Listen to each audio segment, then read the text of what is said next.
Thank you all so much for being here. Thank you to my friend, Reverend Dr. Cynthia L. Hale of Ray of Hope Christian Church for that warm introduction. Would every veteran, every military service member, every military spouse, please raise your hand high if you can and hold them high to be honored by all of us for your service to our country. Thank you so much. Thank you. Thank you. Now, Atlanta, the polls open in 8 weeks. 8 weeks till early vote. 8 weeks till you can cast your ballots to save our republic. Atlanta, turn to your neighbor and say 8 weeks. Say lock in. Because the country's counting on us, Atlanta. The country's counting on us.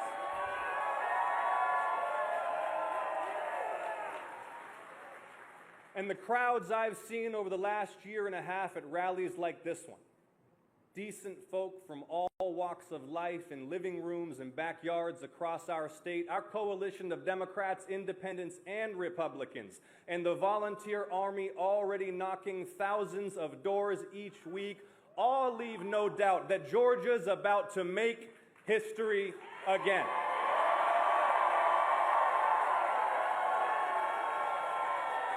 Atlanta, are you ready to win?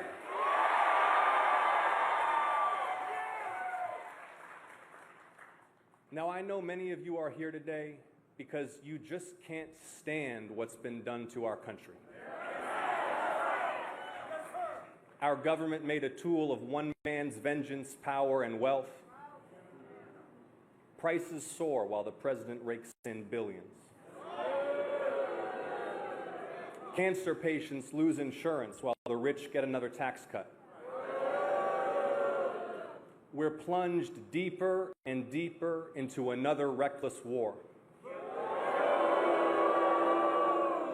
Private prisons full of families grow in size and squalor. The Justice Department and even our intelligence agencies are twisted to serve this president's vendettas.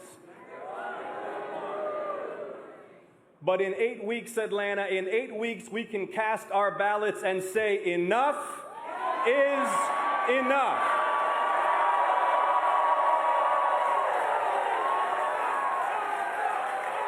In 8 weeks, we will vote to rebuke him so decisively that no president will dare such abuses again for centuries, Atlanta. In 8 weeks, we'll vote to elect a Medicaid expanding Governor Bottoms to end our state's health care emergency.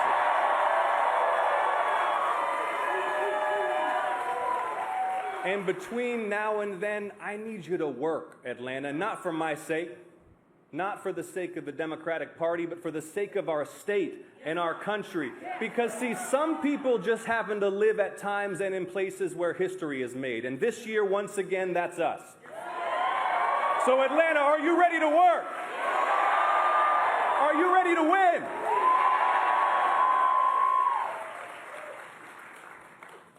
Now, remember, he promised to lower prices on day one.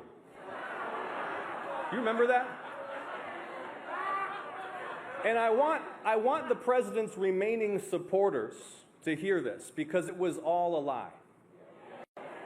Under Donald J. Trump, it costs more than ever to stock your fridge, to power your home, to make a cup of coffee, to buy school supplies for your kid or a tractor for your farm. Gas is up 30% since inauguration. Diesel, 47%, coffee, 35%, ground beef, 23%. They doubled your health insurance premiums and slashed Medicaid to cut taxes for their corporate donors and the ultra-rich. They made you pay more for everything and took us to war on lies and spent most of last year trying to cover up for the world's most famous pedophile while the crook president and his crook family raked in billions.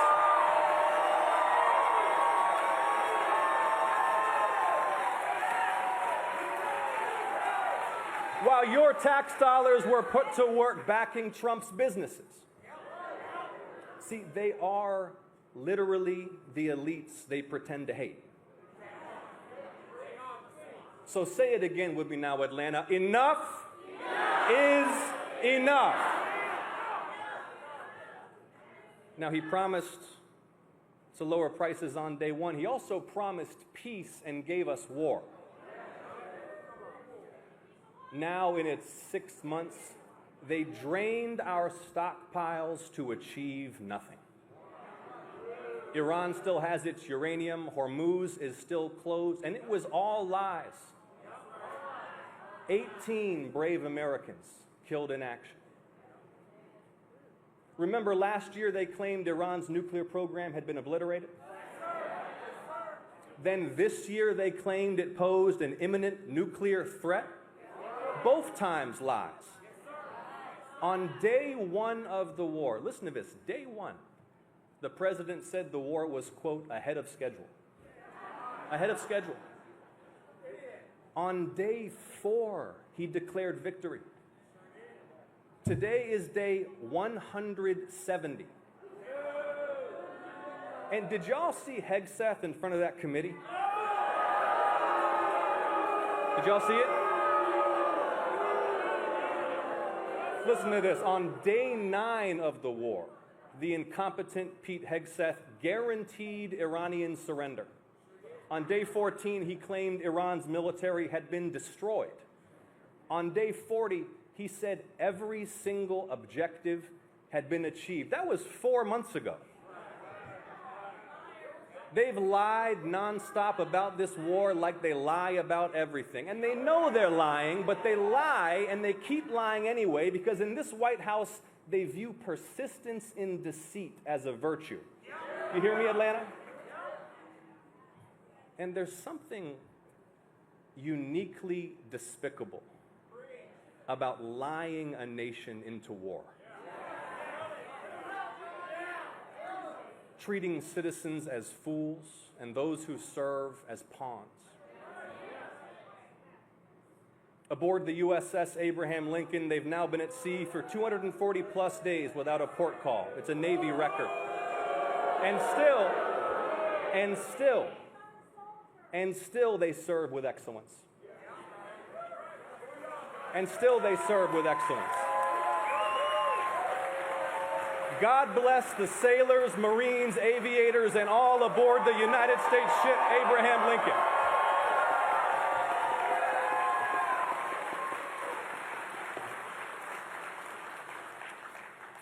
See, they don't expect luxury. They'll endure hardship. But they deserve competent leaders who send them into combat only when necessary and with decisive clarity of purpose, not fools who lie about the purpose and progress of war. And while the sailors on the Lincoln fight his war, while he fruitlessly drains our munitions and oil reserves, the president sleeps through his meetings. He golfs and trades stocks. See, he doesn't want to do the job. He wants to build his ballroom and travel with Natalie on their apparently defenseless flying palace gifted by the Emir of Qatar.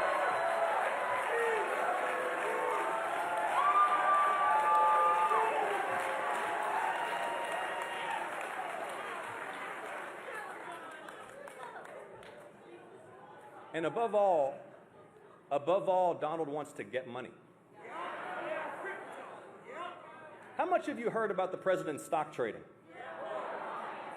When he first announced the tariffs, you remember that? He called it Liberation Day. And it crashed the markets because it was clown policy. You remember that? Okay, so follow me through on this. He announces the tariffs on April 2nd of last year. The markets tank nonstop for like a week because it's a disastrous trade policy. And 6 days into the crash, April 8th, Trump buys millions in stock. I'm talking Amazon, Nvidia, Apple, Microsoft, Berkshire Hathaway. And then the very next morning, April 9th, he posts on Truth Social, quote, "This is a great time to buy." 3 exclamation marks. Okay, now listen to this. 3 hours and 41 minutes after that post, one day after he bought millions in stock, he canceled the tariffs and triggered one of the biggest same-day rebound rallies in market history. He's trying to get money. And you saw now he's offering paid subscriptions to presidential announcements, right? Just understand what's for sale here. The sitting president's pronouncements on war and peace and economic policy delivered first to paying customers? What an absolute crook.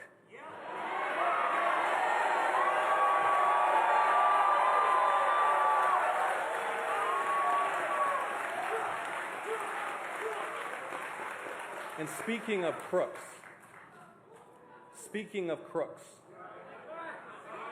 not a lot of people know this, but Congressman Mike Collins is literally one of the most active crypto traders in the entire Congress, House or Senate.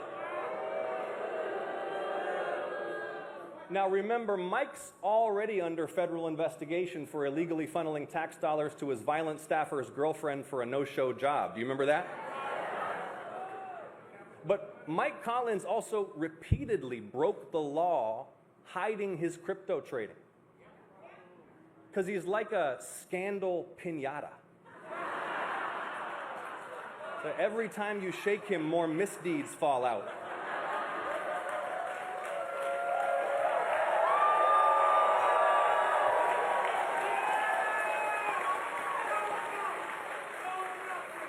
The Mar-a-Lago mafia really has taken American corruption to spectacular new heights. But corruption in American politics runs a lot deeper than Donald Trump. And see, I get why people voted for him.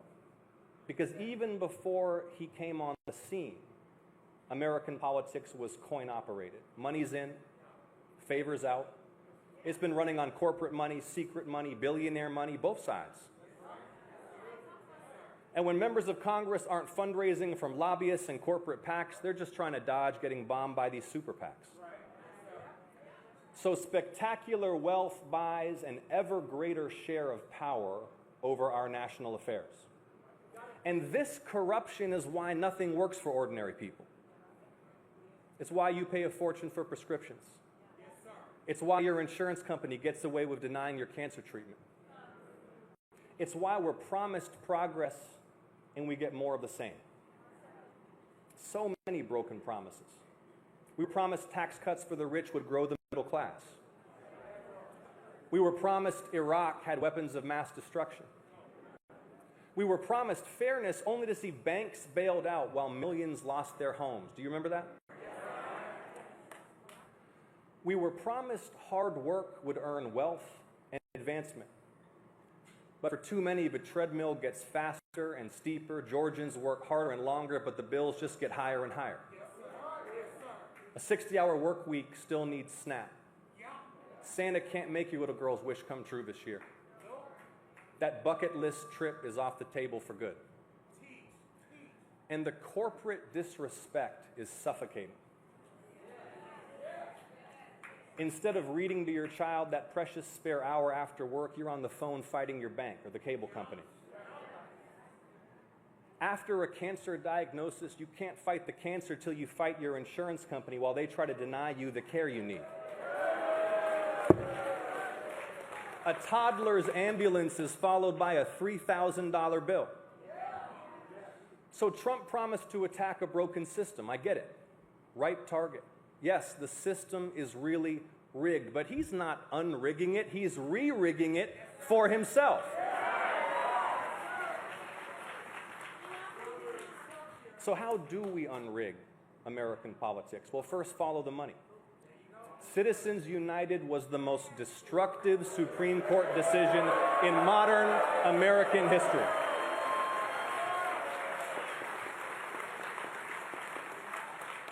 And see, Donald Trump's rise is a symptom of all of this.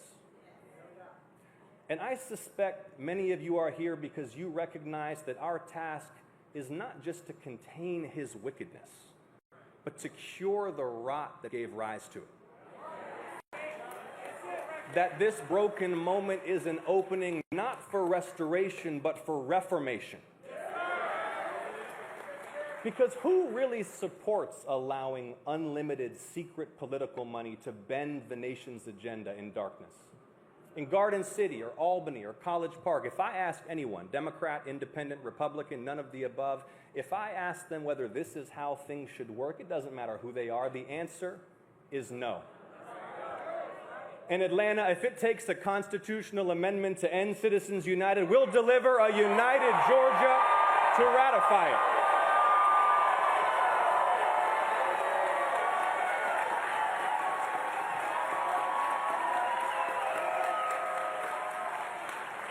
A united Georgia. Every day, our wave grows taller, our tent grows bigger. Because this isn't just a campaign for Democrats. Folks come up to me at airports or on the street, they tell me they're lifelong Republicans, but this year, for the first time, they're voting for a Democrat.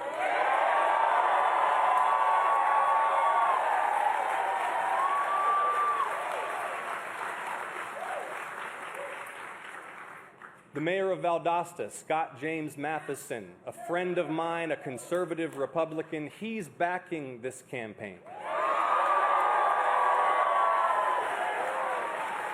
And when the storm hit, I was right there with him to check on folks, block by block, to serve meals, and then deliver federal disaster relief, because that hurricane didn't check party affiliation when it comes to Georgia. And when it comes to serving Georgians, I don't either. I don't either.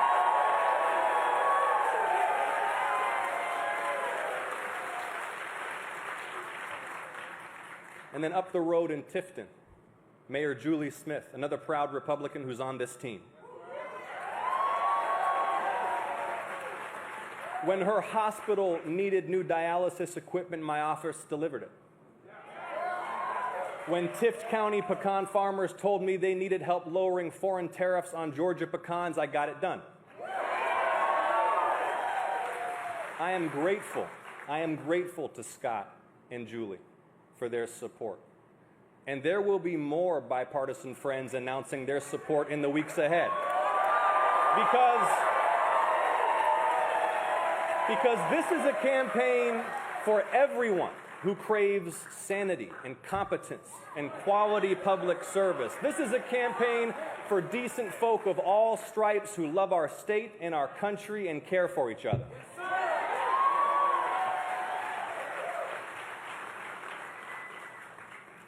Every day, I think about Congressman Lewis. His portrait hangs right above my desk in my Senate office.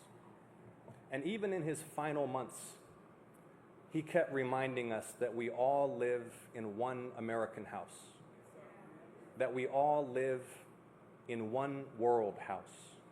John Lewis called it the inevitable truth that we're all members of one human family.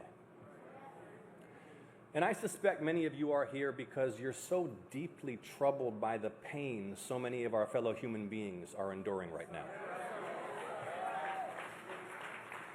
The terror of a child watching ICE take away her mother.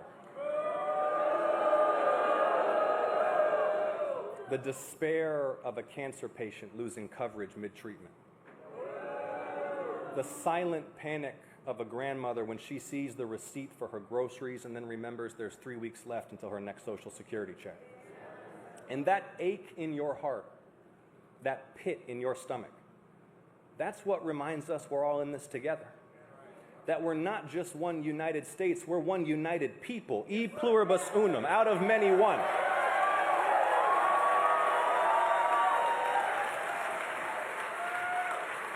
How amazing is it that the most powerful nation on earth proclaims as our core values that all are created equal, with inalienable rights to life, liberty, and the pursuit of happiness, no matter how humble our beginnings, no matter our ancestry or when we arrived on these shores.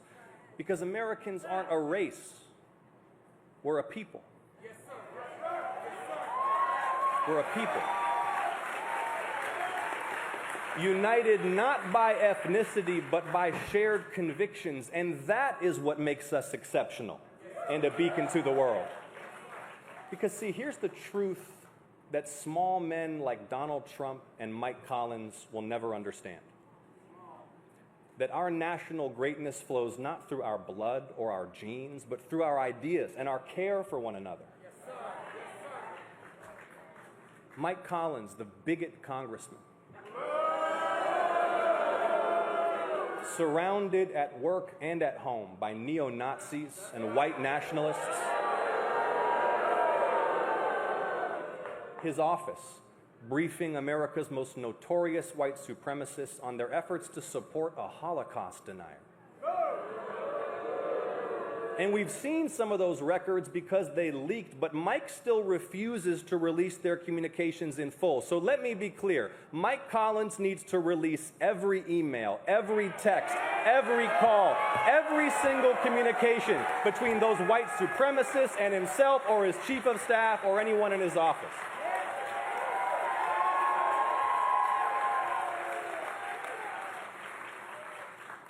And then there's the neo-Nazi propagandist with 1 million followers producing neo-Nazi propaganda at Mike Collins' house while producing promotional content for Mike Collins' business.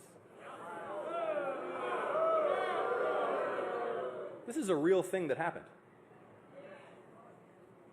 And Mike still refuses to answer whether his business paid the neo-Nazi or if he just accepted the neo-Nazi services as a gift.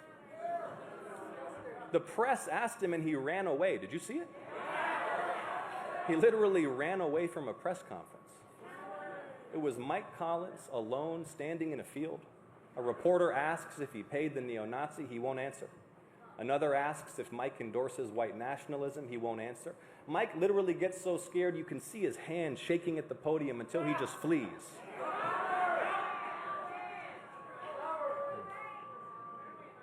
A crumbling little bigot.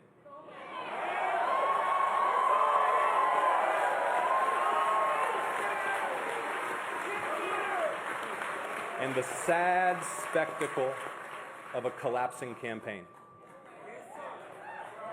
Because, see, Brian Kemp was right about Mike Collins. There's a reason Rick Jackson won't commit to campaigning with Mike. Why Brad Raffensperger won't endorse him. Why conservative WSB radio host Shelley Winter called Mike a bottom feeder. Why Coach Dooley condemned Mike's, quote, blatant taxpayer-funded corruption and said Mike's, quote, disgusting behavior does not represent Georgia values or, frankly, any values. Why Eric Erickson said that Mike, quote, knowingly hired a sociopath with a criminal record who was alleged to have used your and my tax dollars to subsidize his girlfriend. There's a reason one of the founders of the Tea Party said this summer, quote, I cannot in good conscience vote for Mike Collins. He is unfit for office, and warned that Collins would, quote, drag down the whole Republican ticket in Georgia.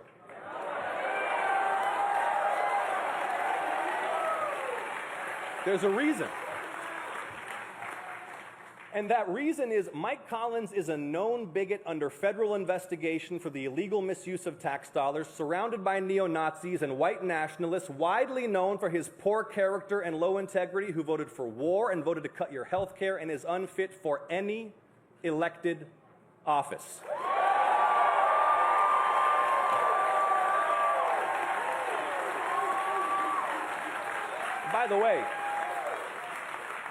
By the way, if you think what's come out so far about Mike is bad, believe me, there's more and worse on the way.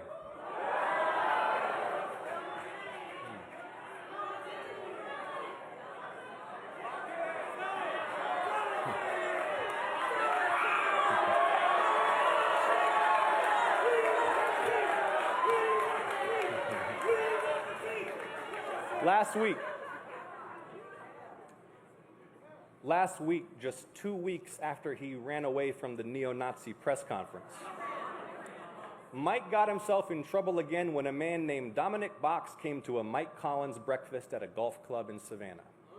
Because, see, Mr. Box is one of those who helped lead the attack on the Capitol on January 6th. Convicted on 2 felony counts, pardoned by Donald Trump on day 1.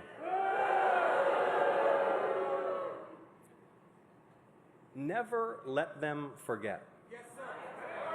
They hunted the vice president to kill him. They built a gallows on the Capitol lawn. They assaulted police officers with flagpoles and bear spray, and they tried to seize the presidency for Donald Trump. And to this day, Mike Collins supports that violent attempt to overturn the election. He honors and defends them. He went to visit them in jail. And at that Savannah breakfast last week, Mike told Mr. Box he wants to pay those violent criminals with your tax dollars.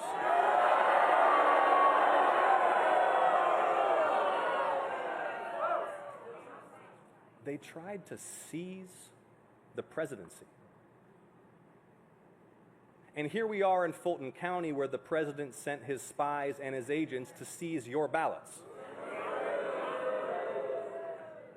And why Georgia? Why this obsession with Fulton County? It's the same reason he's obsessed with Philly.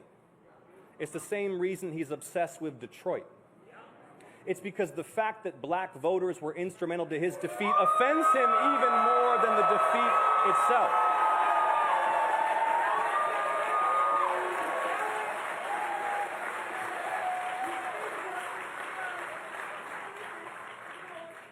But how foolish of them to launch an attack on voting rights right here at the political and spiritual center of the very black history they seek to erase.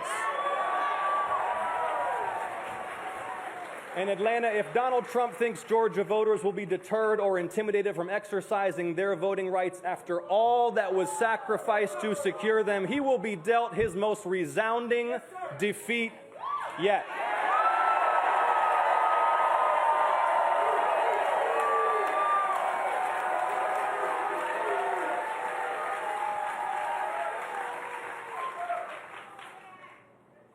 Because Georgia deserves better.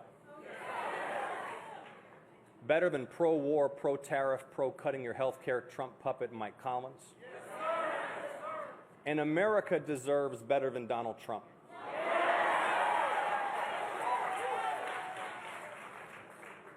Just think, 250 years on, what the founders would see if they visited us today. They'd see that slavery had been abolished. They'd see that Americans without land, and then women, and then the descendants of slaves had secured voting rights.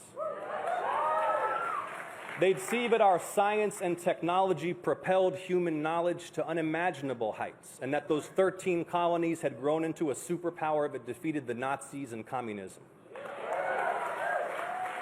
They'd see a pluralist democracy, people of all colors descended from every point on earth, stitched together out of many nations into one. But they'd also see a nation that at the height of its wealth and power fell into the very traps they most feared. Consumed by bitter conflict between factions captured by special interests, losing touch with the great national spirit that defeated fascism, with the spirit that landed men on the moon and passed civil rights laws. They'd see that we did those great things, but then we succumbed to a small and self-serving politics unmoored from fixed moral principles, incapable of great inspiration or national achievement, with no real horizon beyond the next election. In Atlanta, what's required of us now is so much greater than what that small, self-serving politics can muster. I've got 2 little girls at home. Eva's 4 and Lila's 1, and I'm so grateful to this country for the security and the opportunity it affords them. But this isn't the world I want to leave them. Soon enough, they'll learn there's now plastic in human blood and breast milk. that toxic forever chemicals are in half the country's drinking water. Eva loves animal documentaries, and she'll learn that the butterflies are dying off.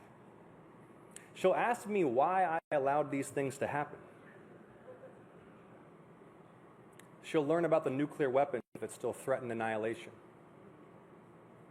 And when you step back and consider it, the situation is absurd. Tech titans dig bunkers and warn us the new intelligence they're training could lead to mass joblessness or human extinction, and our Congress debates ballrooms and youth sports. We've amassed enough firepower to end the world 1,000 times over, but we can't summon the will to guarantee health care and pre-K. I say all this to say that it's the crushing weakness of our politics against the unmet needs of our people and the massive stakes of our times that's shaking our faith in the future. But Atlanta, I refuse to leave my girls a world as dark and dangerous and cruel as this one threatens to become. See, when Eva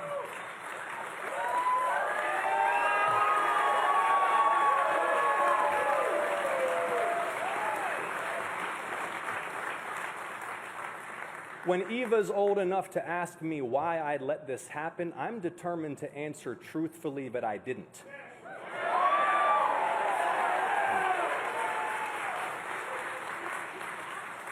I'll tell her how the same year she turned 5, Georgia stood up all together, all at once, and said, "Enough is enough."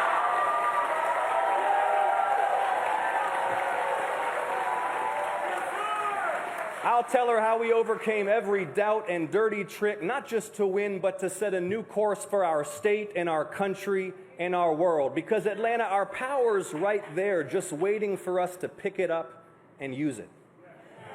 And a wave is building. The kind of wave that comes once a generation when the people have been pushed too far. And they decide all together, all at once, to say what? Enough is enough. The polls open in 8 weeks, Atlanta. 8 weeks. Atlanta, are you ready to work? Atlanta, are you ready to win? Thank you. God bless you. Let's get it done. Thank you so much.